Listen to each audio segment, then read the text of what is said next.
Dearly beloved people, we are gathered here today to talk about one of the biggest clowns in the history of YouTube finance. Holy moly. So Jeremy Lefebvre has officially exposed himself as significantly underperforming VT. And I know some of you guys are probably not all that shocked, but I wanted to get into it because I don't think he realized how much he kind of just exposed himself, but we're definitely going to talk about and get into it. And also he did kind of expose the trick too that these YouTubers use to make their followers think that they're geniuses. And honestly, at this point, I've gotten beyond the point of just blaming the grifters themselves. I need to start holding his followers accountable. And I know a lot of you guys are probably pulling your hair out right now because you're like, Echoes, I've been telling you this in the comments or on your live streams for the last year. I've been telling you that it's the people's fault. And I'm starting to believe you guys because it really blows my mind that after everything this guy has done, he can do tricks like what you're seeing right here in this video where he's showing his year-to-date return, which is the oldest trick in the book. That is not how you define somebody's stock market success. Because remember, your ability to build wealth is not going to be contingent upon your year-to-date returns. It is not. Anybody can have one good year. I beat the market by 1%, but I beat the market in 2021 by 1%. And let's put it this way. I ain't Warren Buffett, okay? But the trick is, he's putting up his Fidelity account, which I'm with Fidelity too, so I know exactly how this looks. He's showing his year-to-date returns versus the S&P 500. So the S&P 500 is up 20%, while Jeremy is up 78% year-to-date. But here's where it gets interesting. Let's go ahead and go right here. Let's go ahead and go right here.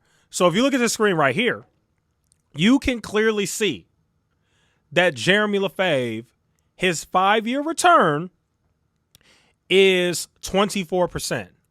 Big difference. And it's funny because he just exposed himself. And I don't even think people really realize how much he just exposed himself. By the way, it says your 5-year return as of 7/31/23. And then he has versus the S&P 500. The S&P 500 definitely has a return, though, 12%. Unless I'm wrong. Maybe I'm wrong. I haven't checked it. I know VT is beating him, but let's see. Because that would be interesting. So here's what we're going to do. We're going to go to VOO. And we're going to see if he beat VOO. I highly doubt it, but let's check. That's what I thought. Exactly. That's exactly what I thought. So I don't know why. I don't know what manipulation he did. I don't know why his portfolio is saying that his 5-year return is outperforming the S&P 500. Unless I'm reading it wrong. Some of you guys who understand this better, you guys might be able to correct me. Maybe I'm reading it wrong. But based on what it says performance benchmarks 5 years. And then you can clearly see it says 24%. While for Jeremy's return, while the S&P 500 says 12%. So that's a little confusing, but whatever. The bottom line is that is the Vanguard index fund that follows the S&P 500. Let me see if I can actually type in the S&P 500 and see what we get here. Okay, so this is the S&P 500. Yeah, see, this is weird. See, I knew I wasn't crazy, so I am reading it right. So I don't know what manipulation he did on his Fidelity. I don't know what's going on here, but the S&P 500 has given you a return over the last 5 years of 58%. We go back to his video. He's only gotten a 24% return, which some of you guys might think that that's brilliant, but it's really not, considering the fact that I don't know if this portfolio has Tesla. If it doesn't, then fine. But I'm pretty sure this portfolio that he's showing you guys has Tesla. And if that's the case, that's not that impressive. But even beyond that, this is what I'm trying to tell you guys. Do not fall for the trick. And it's sad that his followers fall for this. Because, again, it does not matter if you're up 78% year to date.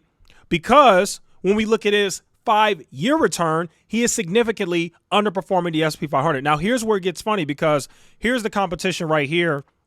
It's on Strongman's community tab. Here it is right here. He posted 8 days ago. I had to find it. Here it is.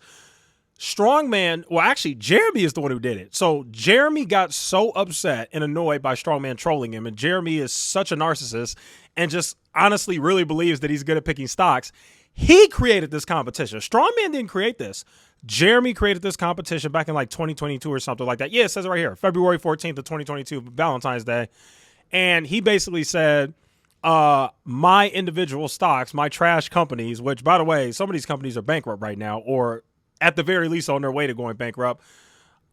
He thought that these would underperform VT. He trashed index funds. He said, oh, why would you invest in an index fund? That's stupid when you could just buy Tesla and go straight to the moon.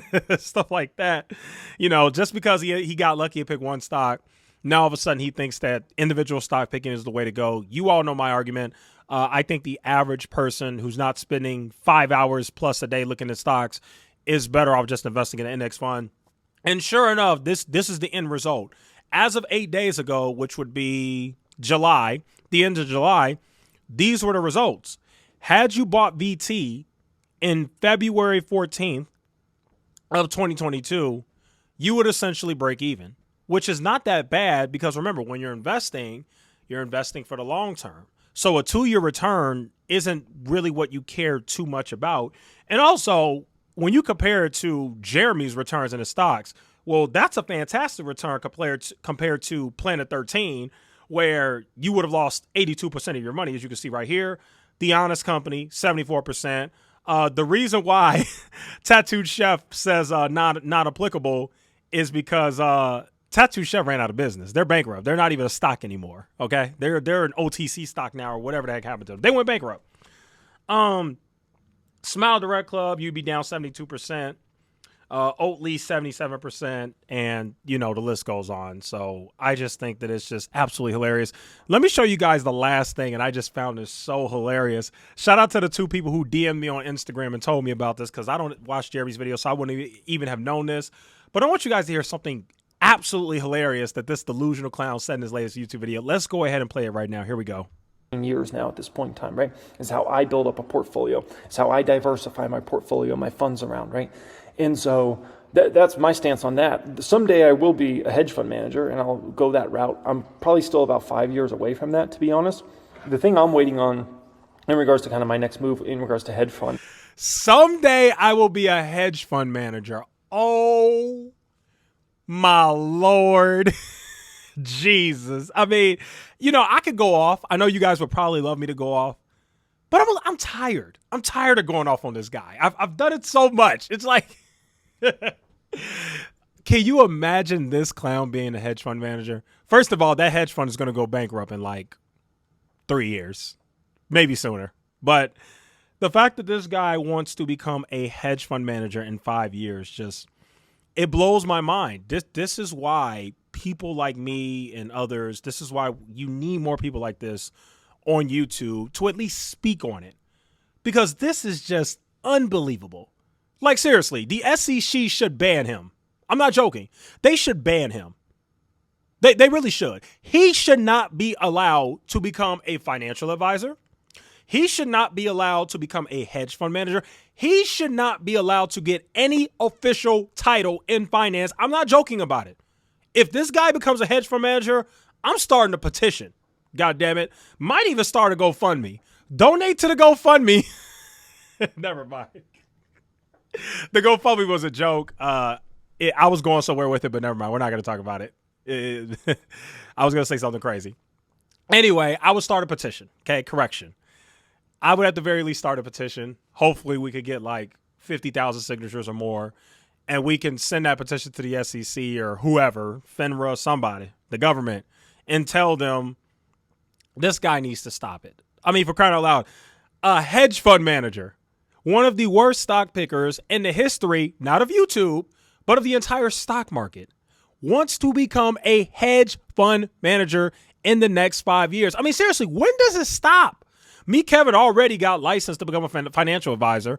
Me, Kevin, already has his own, I don't even know what you call it, his own fund or whatever it is. His ETF, that's what it is. He's got his own ETF, which, by the way, should be illegal. He should not be allowed to even have one because I know it's performing well now, but over the next 10, 15, 20 years, trust me, it'll massively underperform the index funds. And we're talking the S&P 500. Trust me on that. So, yeah, I just thought that was hilarious that this man said that he wants to be a hedge fund manager. It's like, have you lost your goddamn mind, kid? Like, you a hedge fund manager? And then, so he wants to be a hedge fund manager. And the guy can't even outperform VT. By the way, did I even show VT? My bad, guys. I don't even think I showed VT. By the way, I'm not a fan of VT. I made that very clear. The reason why I would never debate Strawman on this because I don't think it's necessary.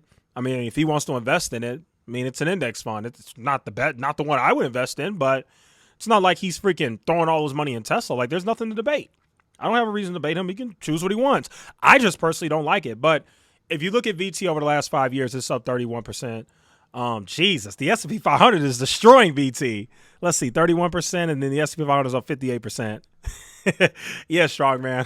I know past performance, non-indicative future results, blah blah blah blah blah. Strong man, just buy the S&P 500, man. Anyway, so Jeremy can't even outperform VT, which is actually kind of embarrassing because VT is definitely not something I would ever invest in. I look at it as one of the weaker index funds. I don't think it's a good one.